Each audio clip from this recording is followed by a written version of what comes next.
Hey everyone, welcome back. Glad to be here. So today we're going to be taking a deep dive into something pretty interesting, I think. Okay. We all do it. We all do it. We probably do it all the time and don't realize it. And it can actually have some ethical implications. So interesting. Yeah. So we're going to be diving into validation seeking. Yeah. Validation seeking. Okay. So, you think about like that friend who asks for a restaurant recommendation. Right.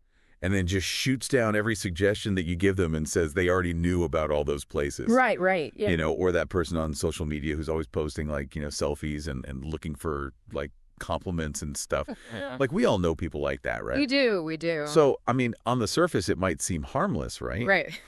But when you start to dig a little bit deeper, there's actually some pretty interesting ethical implications. Oh, okay, cool. Yeah.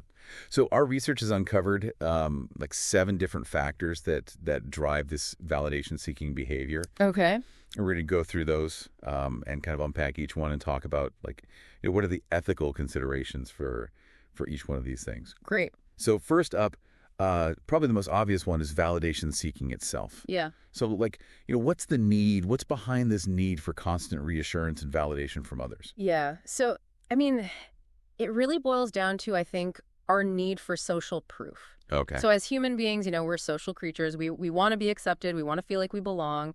And when we get that validation from others, it reinforces our sense of self-worth. It reinforces our place in the group. Yeah, it's like being right is not enough. We have to have other people tell us that we're right. Exactly. And so, I mean, so how do you see that? Like, how does that cross the line into like ethical implications? Yeah. Yeah. I mean, so I think when that validation seeking becomes almost like a manipulation, right? Yeah. Okay. Where it's less about genuinely connecting with people and more about kind of using people to boost our own ego or to get something that we need, that's where it starts to get a little bit murky, I think. Yeah.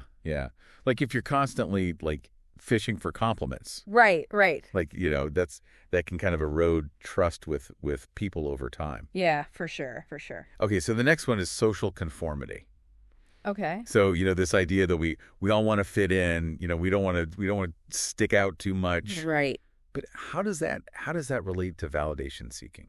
Yeah, so I think in a way, social conformity is kind of prioritizing the majority opinion, right? Even if you don't necessarily agree with it. It's that classic, oh yeah, I knew that all along after someone else has already said something. Yeah. It's like you're kind of afraid to have your own original thought.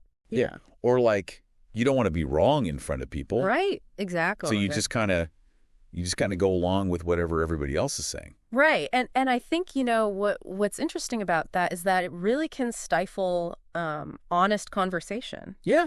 Because if everyone is just kind of going along with what everyone else is saying, then you don't really have that genuine dialogue. Right. You don't have that debate. You don't have that critical thinking. Yeah, you get an echo chamber. Exactly.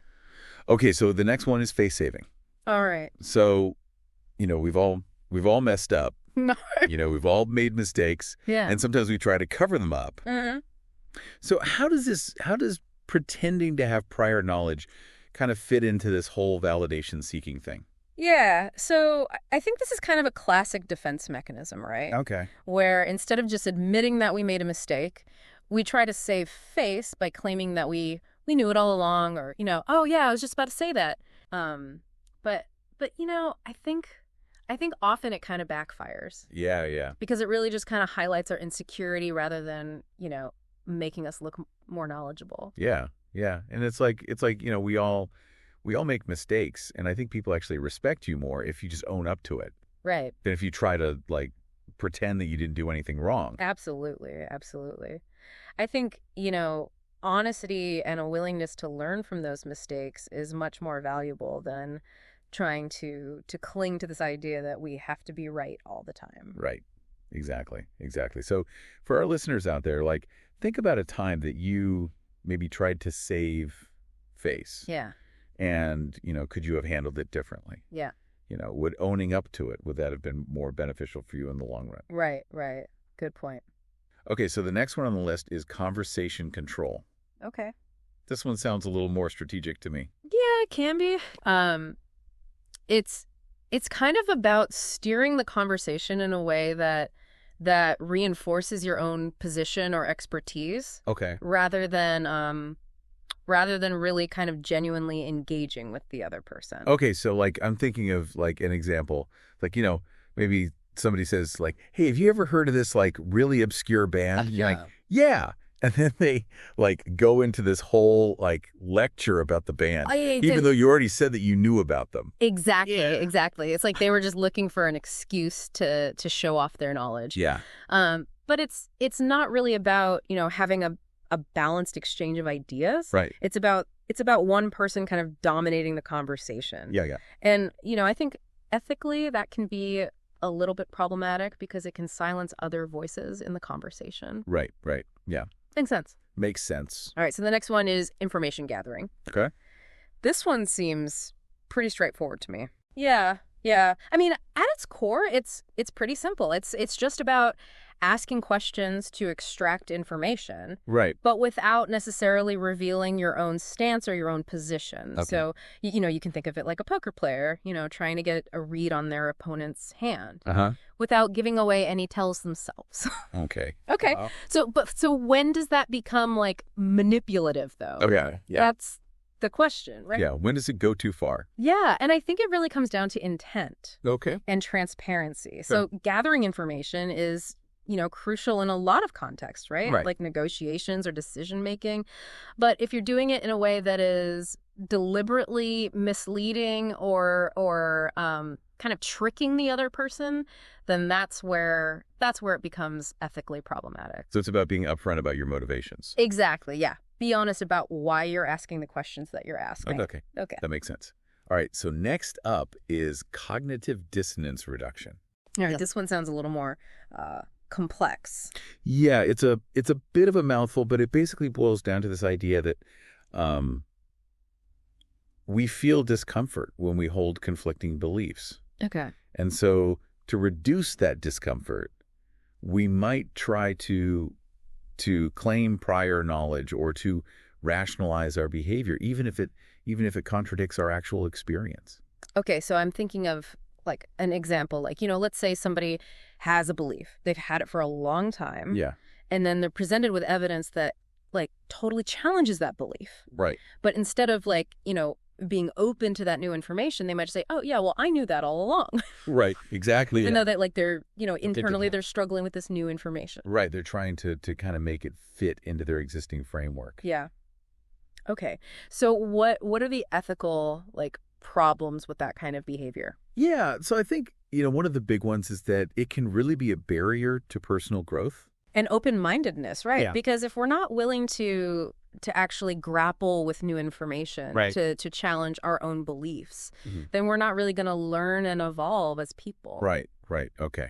So the last one on our list here is impression management. Okay. And this one, yeah, I feel like this one's pretty self-explanatory.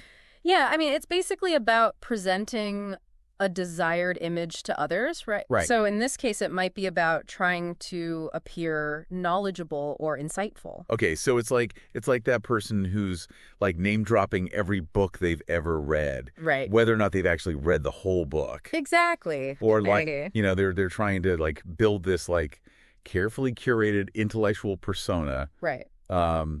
And, it's like, okay, is it really about like knowledge or is it just about appearances? Yeah. And I think, while some degree of impression management is normal, we all want to present ourselves in a positive light. It becomes ethically problematic when it's based on falsehoods or when it's, deliberately aimed at deceiving others. Right. Because again, it undermines that genuine connection, that trust that we're trying to build. Yeah. Okay. So we've gone through all 7 of these. We have. These factors that kind of drive validation-seeking behavior. Right. So what's the takeaway for our listeners? Yeah, so I think the big takeaway is that, validation seeking, while it might seem harmless on the surface, right, can have some pretty significant ethical implications. Yeah. And when we prioritize that validation over honesty and open communication, right, we risk damaging trust. We risk hindering that authentic connection. Yeah. No, that's a really good point. And I think, the key is awareness. Absolutely. Like if we can start to recognize these patterns in ourselves Yeah. and in others, then we can navigate these conversations, these interactions with a little bit more integrity, I think. Right. A little bit more authenticity. Yeah, I think that's a great point. So yeah, as you're going about your day-to-day, just pay attention to those moments when you're seeking validation from others Yeah. and ask yourself, like, what's motivating me right now? Right. Am I being genuine? Yeah. Or am I trying to, like, manipulate this situation to get something that I need? Right. And I think that simple act of reflection can really lead to more honest and fulfilling interactions with others. I think so too. So thanks for joining us on this deep dive. Yeah, thanks for having me. And we'll see you next time. See you later.